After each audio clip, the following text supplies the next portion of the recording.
Right then, hopefully now you should all be seeing me, you should all be hearing me. I better actually check the volume on the thing. Let's go to my trusty tablet and make sure you guys can all hear me. No, not turn off, you silly thing. That's not what I said. Unfortunately, the volume rocker's right next to the on key. Okay.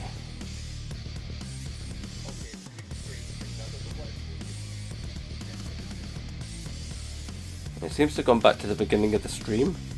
Oh, it's gone to the old stream, that's what it's done.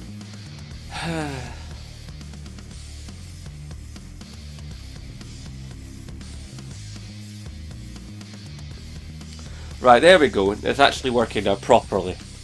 That's a rocky start. I do apologise, ladies and gentlemen.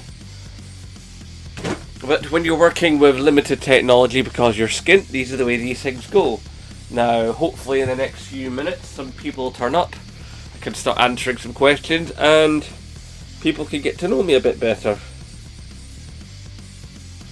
Hang on, what's going on here? Why is my screen doing weird things? Live chat, that's what I want. Okay, the live chat is up on my tablet, so I can now actually, well, read it. Have to make a bit more space.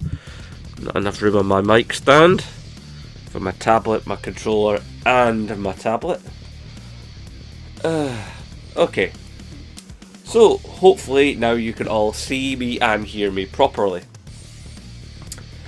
Oh no, my timer's gone again.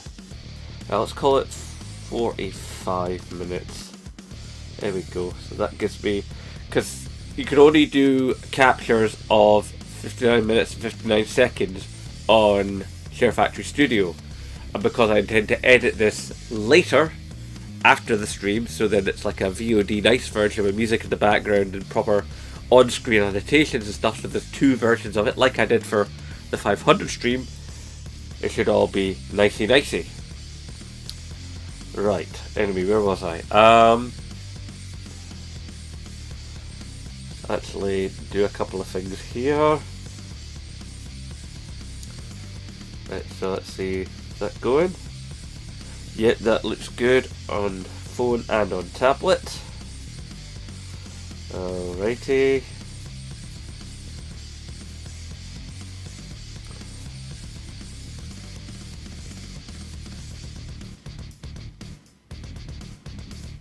Oh, it didn't go away, it was just on a different screen. I just happened to flick it in a weird way. Of course I did. Right.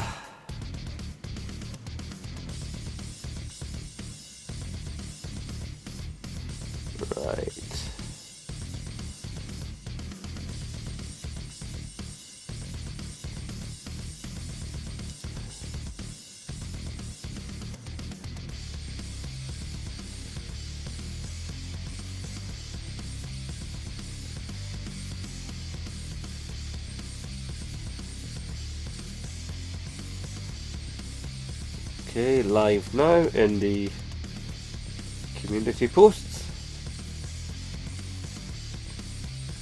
So, okay, so hopefully people will see me soon.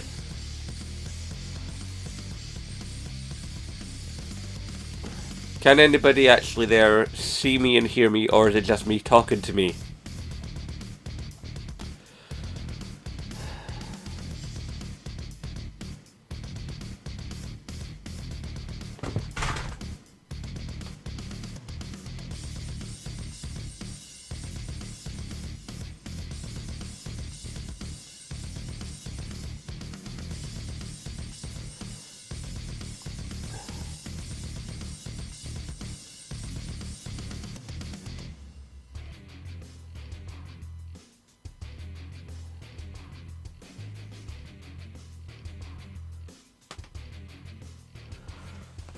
Okay, so far I had two people, I had to reboot the stream, and now I've got nobody. So hopefully there'll be somebody along soon. It's just the thing about going live. Always something goes wrong. Ah, God. Okie dokie, so let's see, what can I do while we wait? There was actually somebody who'd asked questions on Twitter who said they wouldn't be able to get to me here. Let's see. Did they ask a question on Twitter? No, I didn't ask it on Twitter, they asked it in YouTube comments, I think. So I need to go back to that previous video. Oh, great, now my tablet's on 15%. So I'll have to use my phone for the comments. Of course. Everything's going wrong this evening. Let's see, anyway, where was I? My videos. Let's see.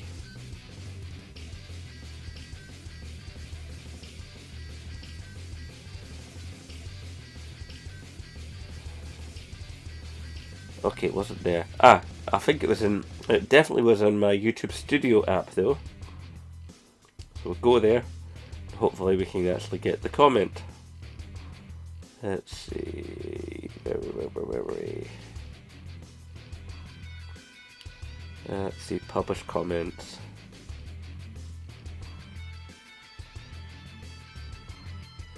I responded to.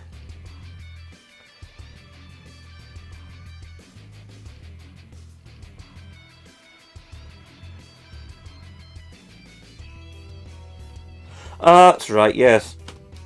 Phenom 1985, he said, best of luck in the Q&A, Zen. Would most likely not be able to join in, but he will ask, what would be your all-time top 3 favourite video game series and why? That is an excellent question. And I can answer it while I'm waiting for people to turn up in the chat. So, let's see. Top 3 favourite game series. So it's not just a singular game, I'm picking series here. I think to start it at 3 and then work my way to 1, obviously, in the traditional manner. Let's see. I think probably Grand Theft Auto. Grand Theft Auto would probably have to be in that top 3 of series, because I mean, if anything, Grand Theft Auto has set the standard for what we do within modern gaming, within sandbox, within physics, within storytelling, within game mechanics, within modelling. I mean, basically almost everything we come to know in modern HD gaming, you know, realism, immersion. The Grand Theft Auto series basically got it going. They gave us the first 2 that were all that top-down perspective, you know, of obviously the London DLC, you know, added on to the PC version, and there was a separate disc for, I remember back in the day, for original PlayStation. So yeah, definitely Grand Theft Auto, because it's done so much, it's changed everything, it's been super influential, even though we've not technically had a new Grand Theft Auto for 9 years. And I'm beginning to wonder if it's ever going to be Grand Theft Auto 6. It's like, and what can they actually do? You know what I mean? How can they prove to be a satire in these times? Because in the last 9 years, the news cycle and politics and life and that has just begun to move so quickly that whatever you write in a game, I don't know if the writers will ever be able to keep up or even get ahead. And they'll have to get ahead for the story to remain relevant for any kind of length of time. So that's going to get tricky. I would say for option 2, my second favourite game series. It's difficult to say if I can call it a series because there's only been 2 games, a VR game and a DLC, so I don't know if you can call it that, but I am very much tempted to go with the Horizon series. I have adored those games. I have ploughed far too many hours in. I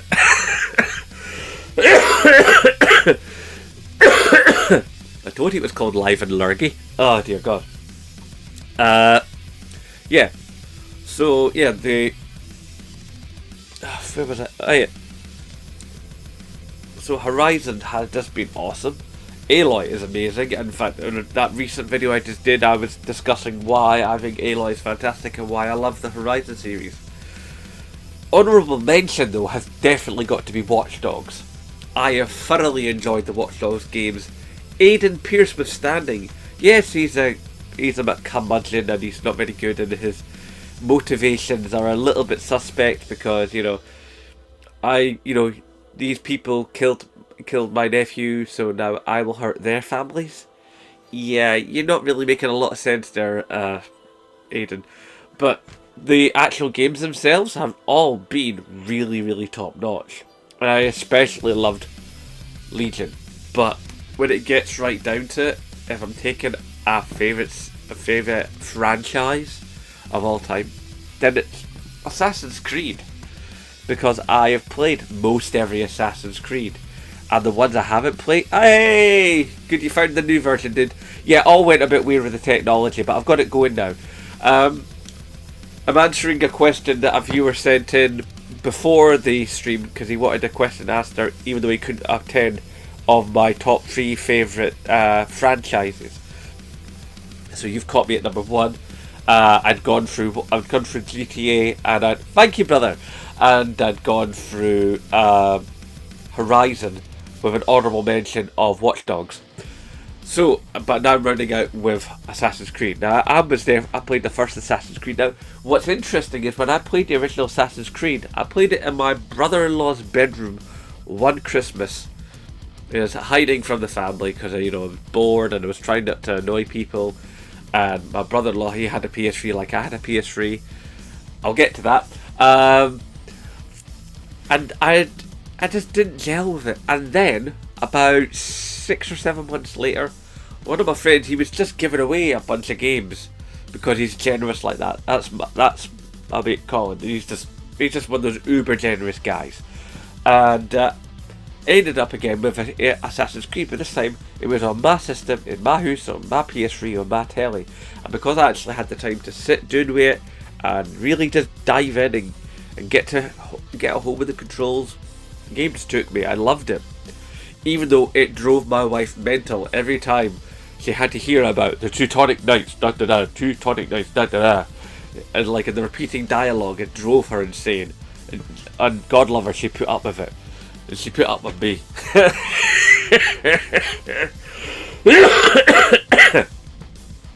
But yeah. And then like was it Father's Day or was it my birthday? I think it was my birthday, but I was having a sleep in. Yeah, it must have been my birthday. And I was having a sleep in because I took the time off work and that, because you take your time off for your birthday if you can.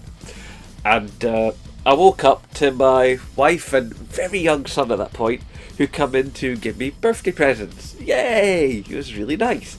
And one of those birthday presents was Assassin's Creed 2 and Assassin's Creed Brotherhood. And oh my god, I just delved right into those. Played every nook and cranny, went absolutely nuts. Went deep as you can go in those games. And I just adored the character. I mean, I'm sorry, but Ezio Auditore Firenze, it's just, what a dude, what a character. They really knocked it out the park with him. And the only ones I've not played Rogue, just because I didn't really fancy it. I've not played Odyssey, because to me it's not really an Assassin's Creed game, Yes, you've got the cultists, which kind of are the proto form of the order, but not the order. Sorry, I mean the Templars. But to me, it's like it's set before anything happens. There's no Isu tech or anything. There's very little that actually makes an Assassin's Creed. There's not even a hidden blade, It's like. So I just couldn't get down with that game. There's a couple of other ones that I've not got round to yet. The 2.5D ones that I've not got round to, but all the others I've played. And to answer PS3 Scotland's earlier query, by far and away my favourite Assassin's Creed, and I know this will set the cat amongst the pigeons in some quarters, but for me, when it comes to the best Assassin's Creed, Then I've definitely got to say Syndicate. I loved Syndicate. Jacob and Evie Fry, those twins, the way they work together, the way you can swap them back and forth, a bit like the character swapping in Grand Theft Auto. It's like, and I got both of their characters, both their powers and abilities right the way up. But I always preferred playing as Evie Fry. And it's like, I don't know, something about that game just really gelled with me. And I would love to see a modern day Assassin's Creed, dealing with the Templars now. We've been hinted at it so much. I mean, there was hints of it in the original Watch Dogs, when you were at the Abstergo building, and there was people who could actually go and listen to conversations, and there was some people talking about going and working for Abstergo. It's like, oh! And then in Watch Dogs Legion, you could actually get an assassin's 21st century outfit to wear, because you actually did do a little bit of work with the assassins. So, I'm not telling you anything about the mission because, spoilers. But it was really, really good. Thank you, Gib. Nice to see you, my friend. Oh, that's lovely. And thank you for the congrats. So yeah, there's always been hintings all over the place about another, Assassin's Creed, and we are getting those two little ones coming up. I mean, the idea of playing as Basim before he comes over to UK, and before he goes all mental. Hey, there he is. There's the pixel. Nice. Yeah, that's one of the things that turned me off about Rogue. I didn't want to play as a Templar. It's what nearly stopped me playing Assassin's Creed free till they did the switcheroo. I mean, it was literally at the last second you found out you were a Templar, and then they did the switcheroo, and then it was like, then you actually were being a proper assassin. So, whew.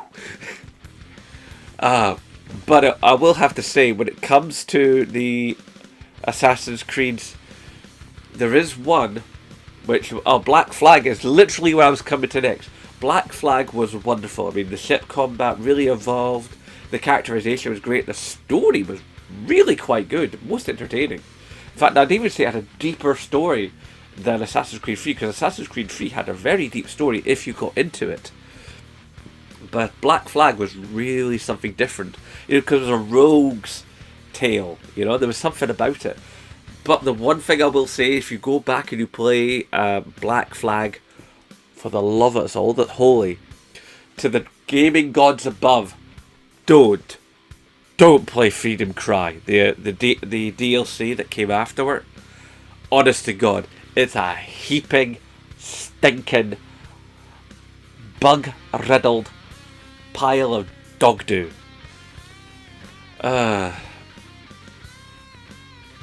Is this right?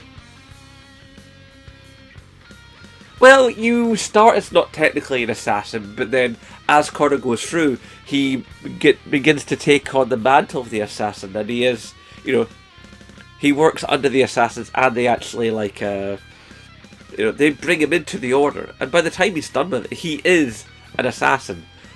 So he becomes one. He doesn't start as one, he becomes one.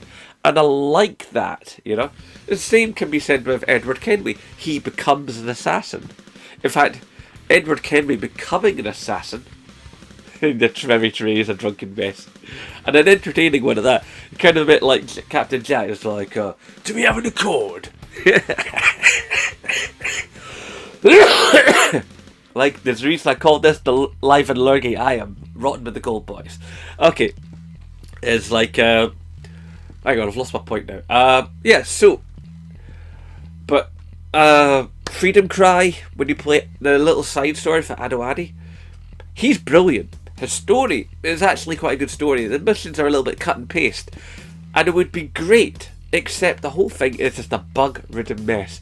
There's screen tearing, and you drop through textures, and there's missions that don't activate and stuff. It was just really thrown together, which was disappointing, because Adewale as a character deserved better treatment. As recently, I literally just about a week ago finally just finished completely with Assassin's Creed Valhalla. I played the mess at that game. I must have pumped about 240 odd hours into it. I got the village as far up as I could get it. There was like one tiny little in the progress bar, and no matter what I did, I couldn't make it go up. Had all the buildings maxed out, had all the areas all friended. I had completed all the all the Odin tasks. I had done the Dark Souls mode thing where you're trying to get Baldur back from hell. Done that completely. Did everything. Found all the masks. Did pretty much most of the... Yeah, it is good. Pretty much did most of the flighting.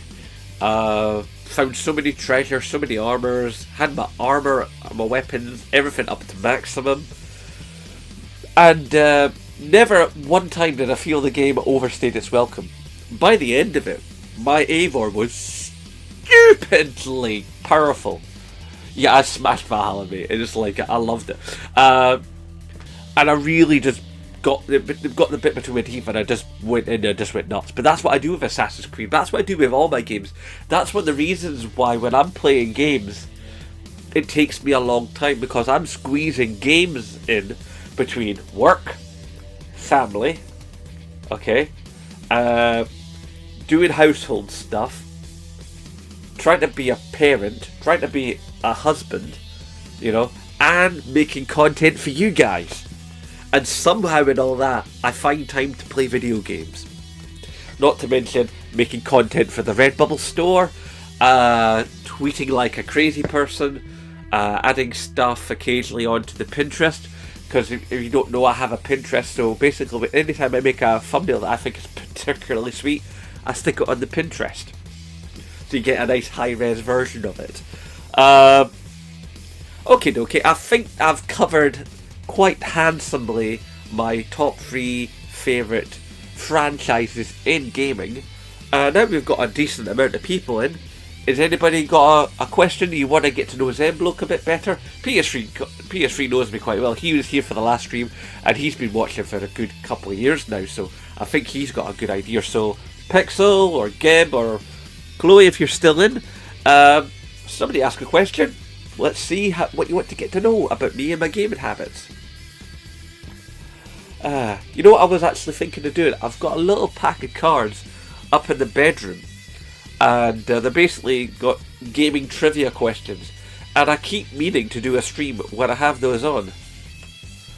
Quick recap, okay. And basically I was going to rattle off the questions, but then people could easily just Google and then answer, so there'd be people who would cheat. I know you guys wouldn't, but there would be people that would cheat. Not true Zen fam. People that stumbled at the screen. Anyway, so quick recap of the top 3 for Mr. Gibb.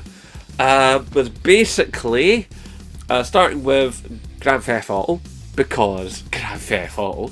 Then moving on to... Where was I? Oh god, I've lost my place. I've forgotten what I said now. Let's see.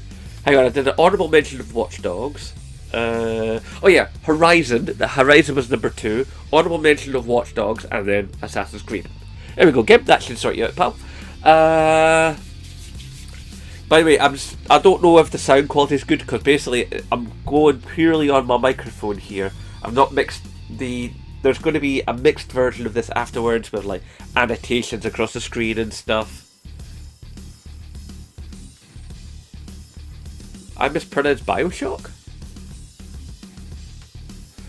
Hang on. You mispronounced Bioshock. What RPGs do you play? Any...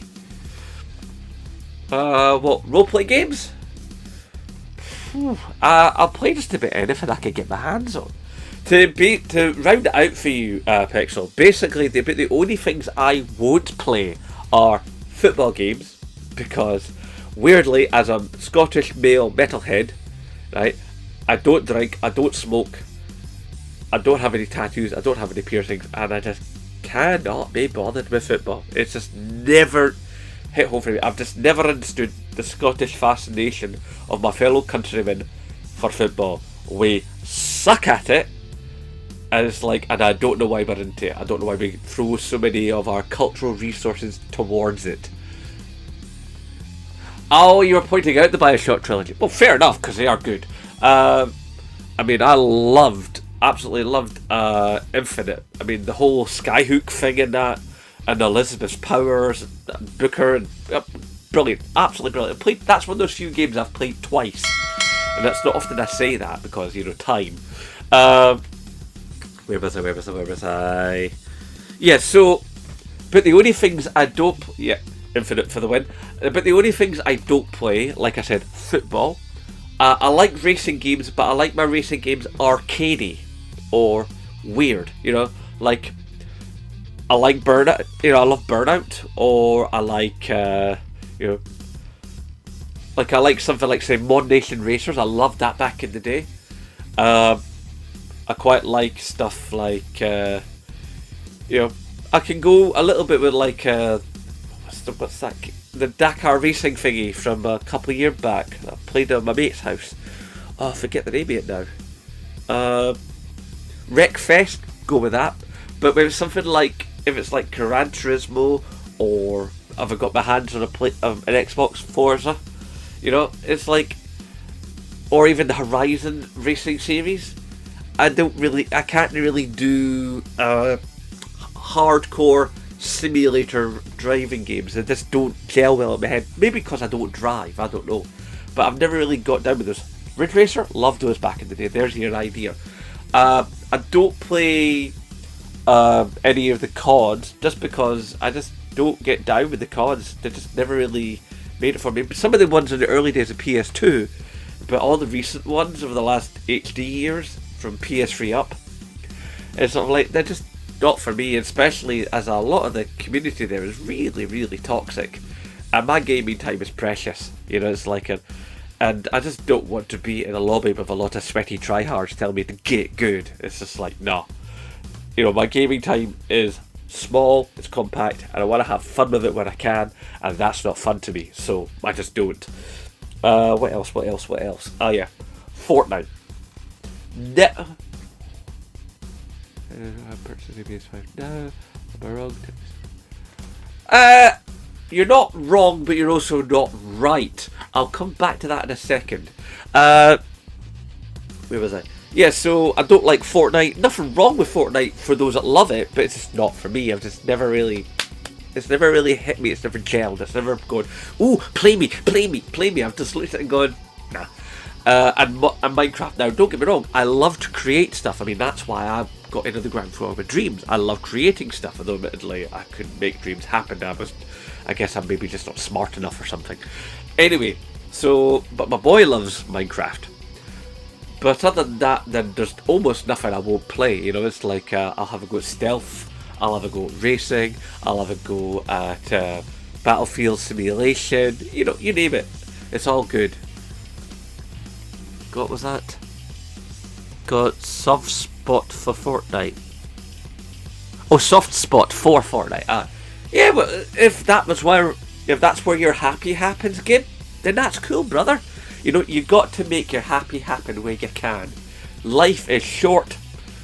Gaming even shorter still. So if that's where you get your jollies, where do you go, my son? Right. So what was that person said before about PS4? Where was it? I still have a PS4 and I see no point in purchasing a PS5 right now. Am I wrong? Tell me why if so.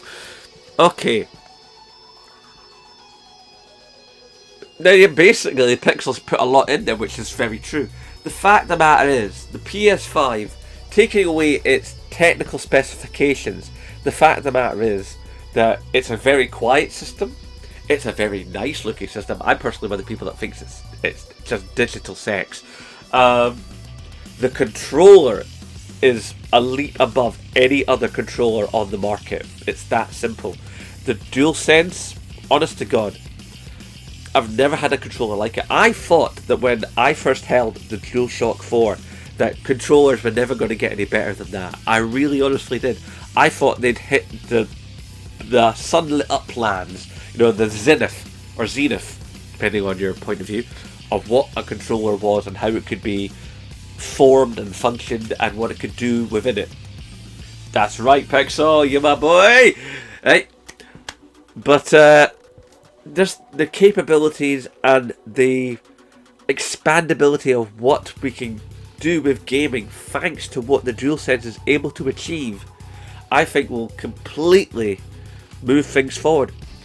In fact, if anything, there's stuff that you can do with thanks to the DualSense that, even though it's not revolutionary, it does move things forward. And if one thing that gaming has to do, it has to move forward. It can't stagnate.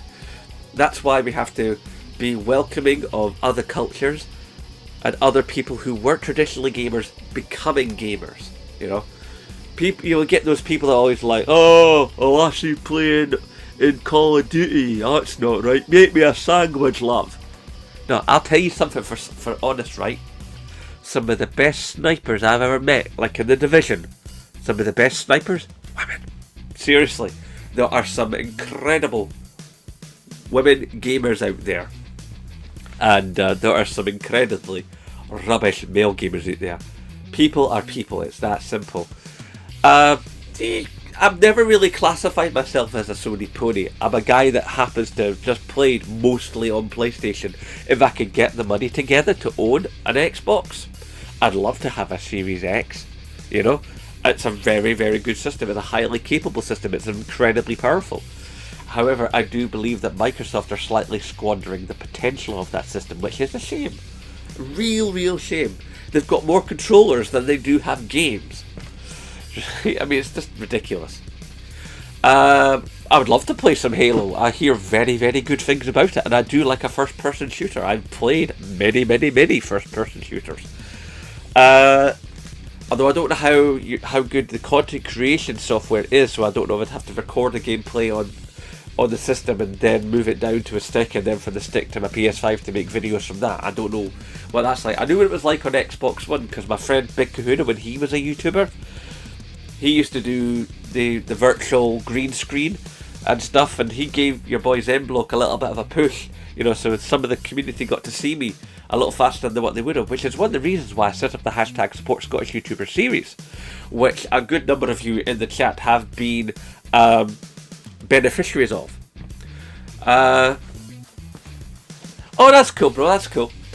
I just read a bit too fast. Anyway, Pixel said something a little bit ago. No, it was James Ryan, sorry. Not worth it spending 500 or whatever, my opinion, Pixel, until there are games for it. Well, there are games for PS5, and as PS4 begins to be moved away, then the greater amount of PlayStation 5 centric titles will happen. I mean, you only have to look at what's being said. Admittedly, I've not experienced it myself. I've only got it downloaded. I've not started it yet because I want to finish the game I'm currently on, because I'm playing Sackboy's Big Adventure. I play a game, I finish a game, I move on. Once I've finished Sackboy's Big Adventure, then I will move on to the Burning Shores DLC. And from what I've been seeing and what I've been hearing, there's that Burning Shores, obviously it's not able to be played on the PS4 because it's so the game requires big power. Big power. Power that can only be done by the PlayStation 5. So these eventually, you know, as the PS4 generation slides away and Sony begins to take less and less of it, as they begin to be able to upscale the amount of PS5s in the wild, which has been the case in these last few months, especially now that like there are enough PS5s in the wild, in the shops, that the scalpers can't sell enough of them to make their money. Ha ha ha ha. Get it up, you scalpers. Yes. I told you that would happen. I said so in a video. And yet again, your Uncle Zemblook was right. Just took a little bit of time. I said be patient. Eventually, Sony will get their supply line in. You know, their supply line ducks in a line. That sentence just about worked.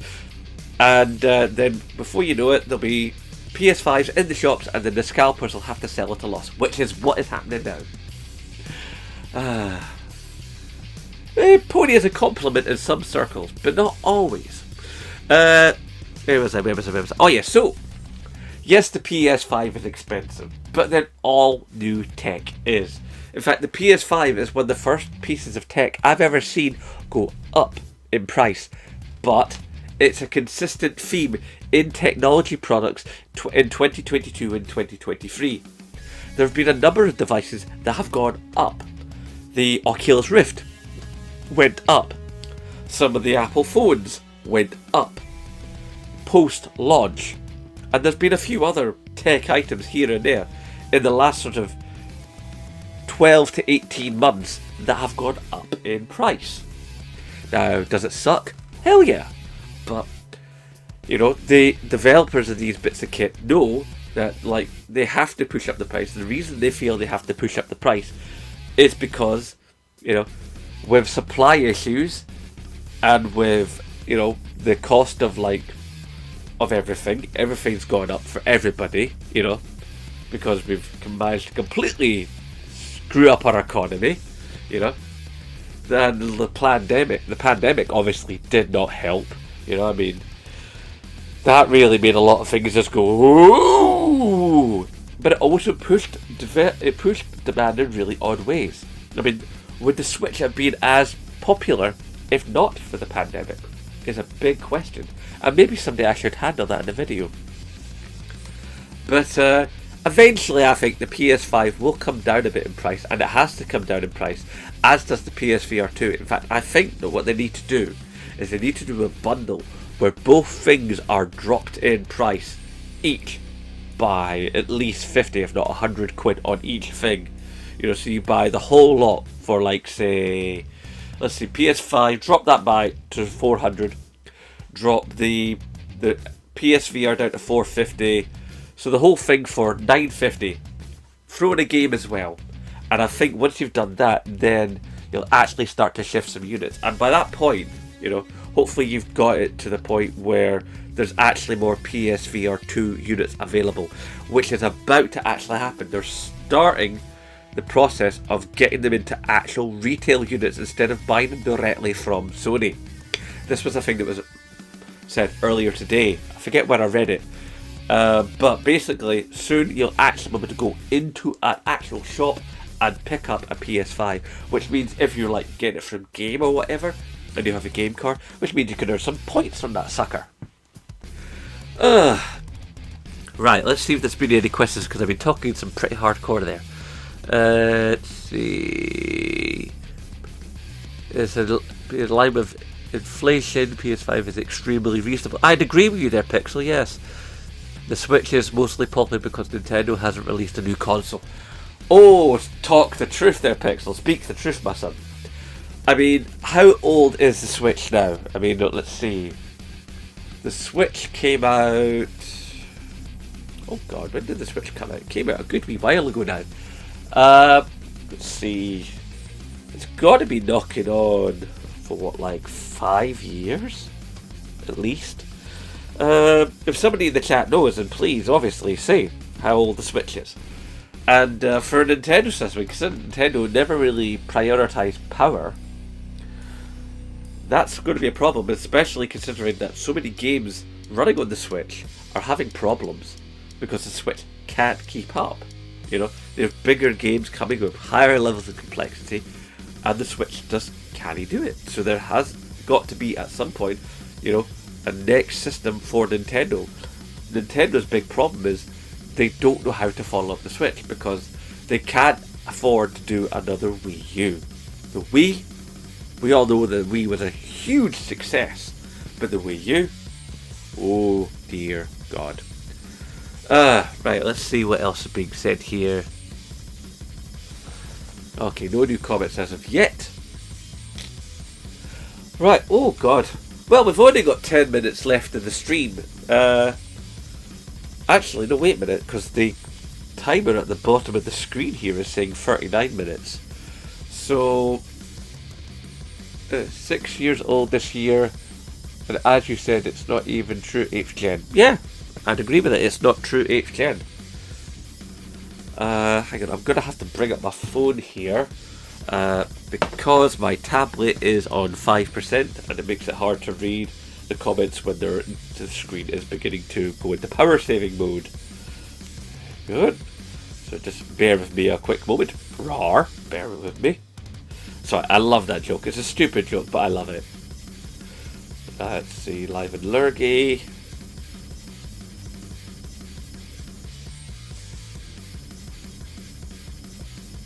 Go on.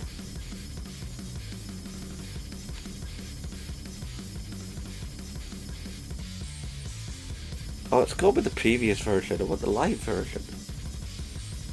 Go to my channel. There we go, there I am. So now I can read the comments again. Admittedly on a slightly smaller screen, but you know, we make it work nonetheless. Of course you love your Switch. It is a really good little system. I've played on the Switch, and it does fit nicely in the hand. And there's always going to be room for something in the matter of handhelds, especially from a company like Nintendo, because Nintendo focuses in on gamer fun and younger gamers, which is primarily Nintendo's biggest audience, like handheld games. So who's on the chat? Sound off. Somebody asked me a question, because there's about 20 minutes left of the stream before I start to do a shutdown and say thank you and good night and stuff. Oh, good God, I'm so dry. But then that kind of goes with having this cold, because this cold, as you can probably hear from my voice is just trashed. But the show must go on. Just because I've got a rotten cold does not mean I don't hold to the commitment I made to do this here live stream. So, in the chat, tell me, are any going to Games Expo Glasgow? Because I just bought my ticket today. I'm going to the Saturday. I'm going to try and get there as soon as I possibly can. My first system, the first bit of gaming kit I ever owned was a small, what was it called? It was a little grey sort of screen with a joystick attached to it, two little controls. And it kind of looked a bit like a radar screen from an old movie. And it would play like, I think it played Pac-Man. That was the first thing my mum ever got me that I ever had that was mine. But it literally played one game, so I don't know if that could count. So as far as the first system that could play multiple games, if you want to count the microcomputers, then my mum went out, and God knows how she ever did it as a single mum with two young children. She went and got me and my sister a Commodore 16, and I was able to take my pocket money. God knows how I was even able to have pocket money. I mean, we had nothing. And I would buy games every once in a while. I had stuff like Pizza Pete, Kickstart, Mr. Puniverse, Powerball, a couple other games, I can't remember what they are now. Mission Mars. Hey, Gavilar! Nice to see you, my brother! Cool! Yay! Gavilar in the house! Like it. Where was I? Yeah, so they had the joystick, and there was like, you know, the keyboard controls, and it came with this hefty, great big Bible of a technical manual, and most of the technical manual actually had this big long thing of code, and you could tap in this long code laboriously. I thought you might. And if you tapped in the code, then you would get this geometric pattern thing that would like slightly animate and do something cool, and there would be music underneath it and stuff. And my mum, honest to God, I don't know how she managed to have the patience. Hey, there he is! She basically sat there on a Friday afternoon on a sunny day and tapped in this bit of code back and forth, boot code, keyboard, boot code, having to go back lines of code to correct mistakes. It must have taken her like 3 to 5 hours to do this. Don't know how she managed to do it. I mean, I don't know if I could do it now, and I'm a patient monkey, but you know, it's like, as a science fiction fan on this side of the Atlantic, I know a thing or two about being patient. But there's a story behind that. Anyway, and so she put in this code, and it did this thing, and it lasted for literally like 45 seconds, and then it was gone. She was no happy.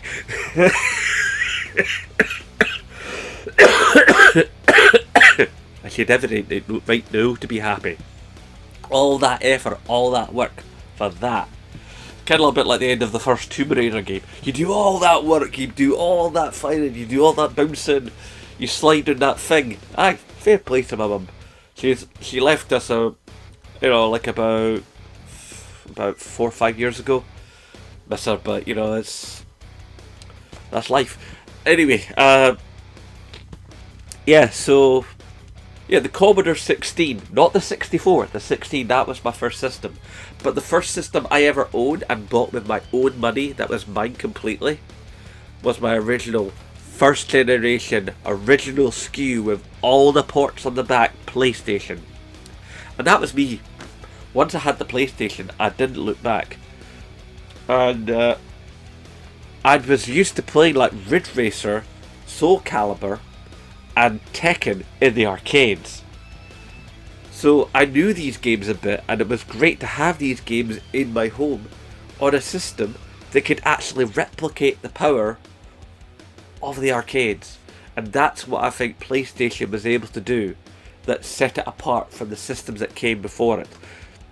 Because although you could play Street Fighter on a SNES and on a Mega Drive, it was never quite the same as what you could do in the arcade cabinet. But once we got Tekken on a PlayStation, once we got Ridge Racer on a PlayStation, once we got Soul Calibur on a PlayStation, that was it. Completely different kettle of fish.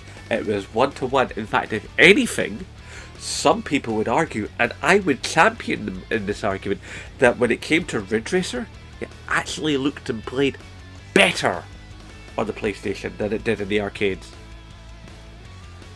Nice one, man, nice one. Aye. You only get one mum.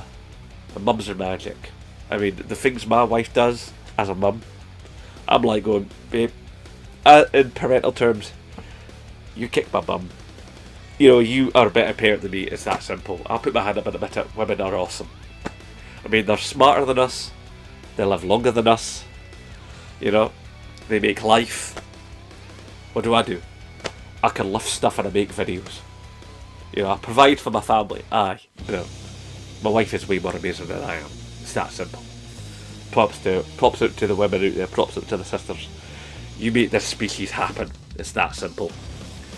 Which is why whenever somebody has a go at women in a public environment or in an online environment, I'm generally the one that's out there going like, ho, gotta know. Anyway, nobody answered the question. Is any is out here in the chat going to Games Expo Glasgow in June? Gavlar, perhaps you might have a question, since you might want to get to know me a bit better, mate. Pixel's already asked a couple questions and stuff, and so have some other people, but I'd like to get a couple more questions in the last sort of 10 or so minutes of the stream before I do the thank yous and shutting downs and so on and so forth.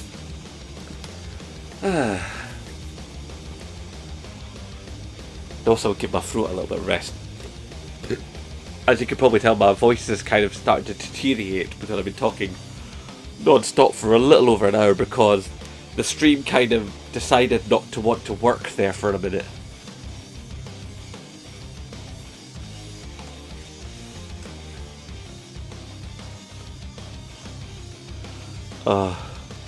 Technical problems, and more technical problems. Technology, eh?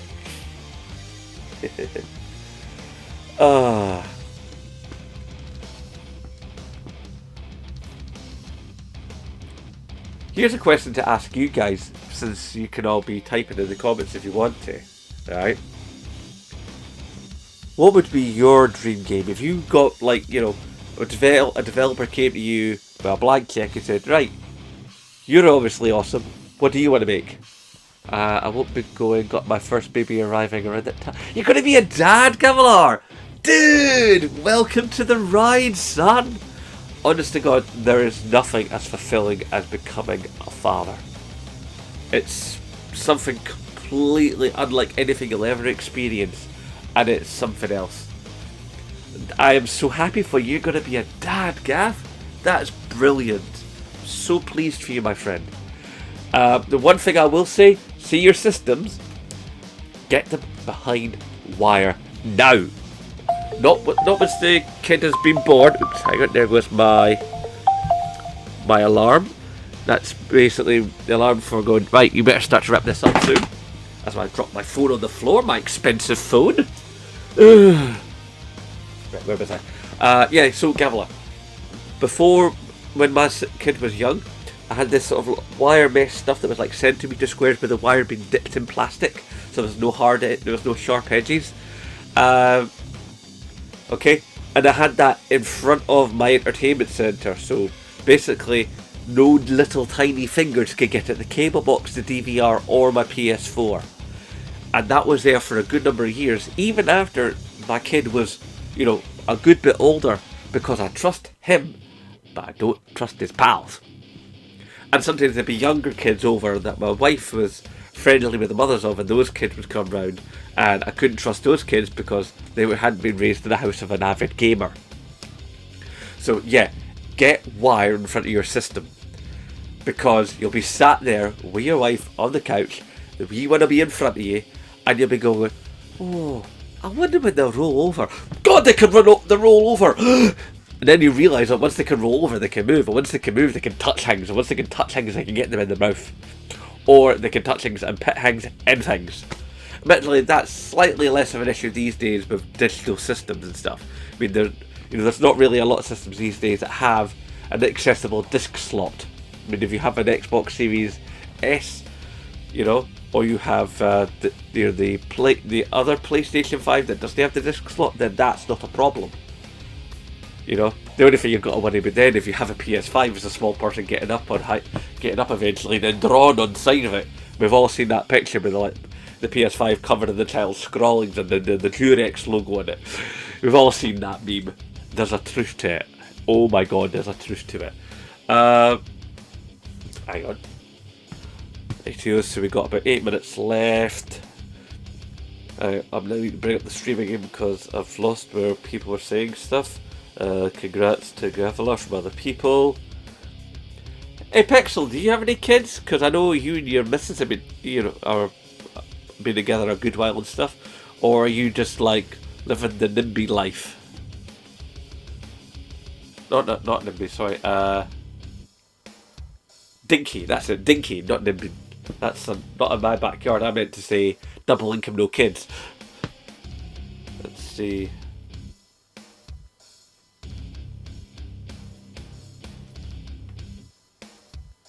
Ah, that's right, dude. You were the one that asked that. I covered that right at the beginning of the live stream.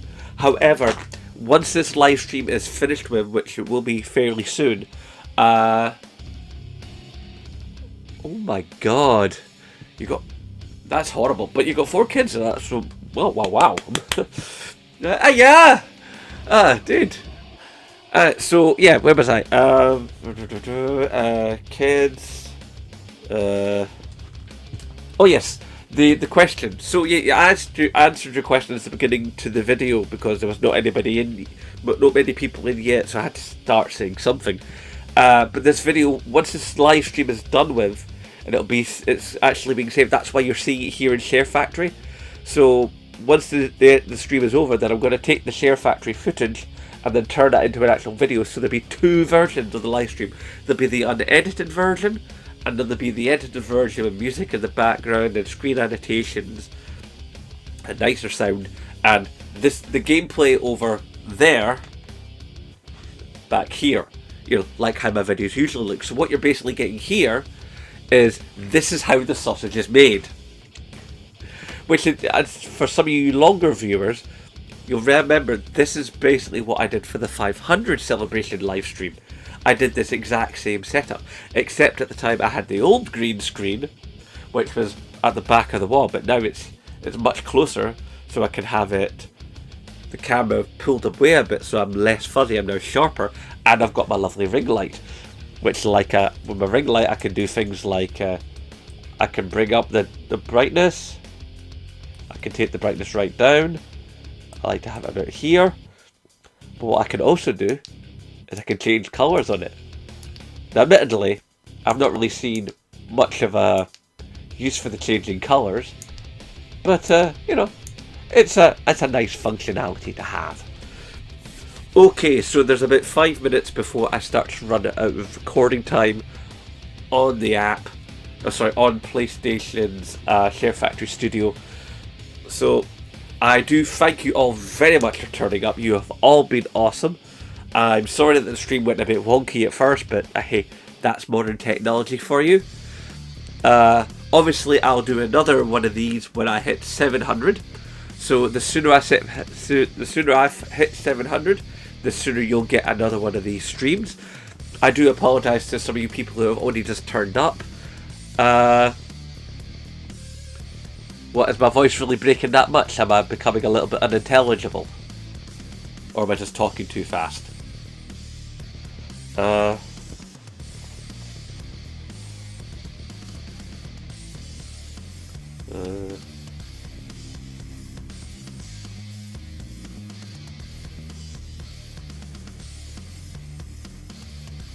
Or were you talking to Pixel? Okay, anyway, so when I hit 700, I'll do another one of these streams, and who knows, maybe by then I'll have some better equipment. It's like slowly but surely with these last couple of years. Oh, good. My equipment has been getting better, and maybe at that point I'll figure out how to use like OBS and stuff, and you know, I'll figure out some other things. Because one of the things I'd love to be able to do is be able to actually do proper live stream reactions to events, but obviously it's getting the permission so I don't get content claimed. That's the tricky part alone, is like getting big companies to see me so I can ask for permission. And yeah, I've never gotten the press pass for Games Expo Glasgow. I used to get press passes quite happily for Resonate. I don't know why. I mean, Resonate was a bigger thing and all the rest of it, but for some reason, just can't seem to get a press pass for Games Expo Glasgow. But you know, we make it happen. How we make it happen? So I'll be there making content, and if you're there, I'll see you, and I'll probably point the camera and go, "Look, there's blah blah blah blah." All right, I'm gonna love you and leave you because I'm beginning to run out of time for the video, and I don't want to be able to not have enough bits for the video. So, thank you all very much for turning up and putting up with my increasingly super croaky voice with this really bad cold, for asking awesome questions and being involved in the chat and being fantastic. Zenfab, Scottish Ace, nice to see you, my friend. Peace and long life, man. Live long and prosper. Aye. You found a Trek head. Aye. So yeah, 700, there'll be another one of these streams, so the sooner I get to 700 the better. In fact, if anything, you know what would be lovely? In August, this channel will be 10 years old. If we can hit 700 in August, then that would be amazing. Do a 10-year and 700 celebration stream. I think that would be really, really wonderful. Okay, I'm running out of time, guys. I'm going to have to cut this off now. But big love. Thank you for turning up. And don't worry, for all you latecomers, this will get released as a VOD very, very, very super soon. So don't worry about that. You'll be able to catch up. Right, I don't know if there's anything else I need to say. I feel like I only just really got going, even though my voice is completely gone. Hashtag support Scottish YouTubers. And of course, as always, aye, nae bother.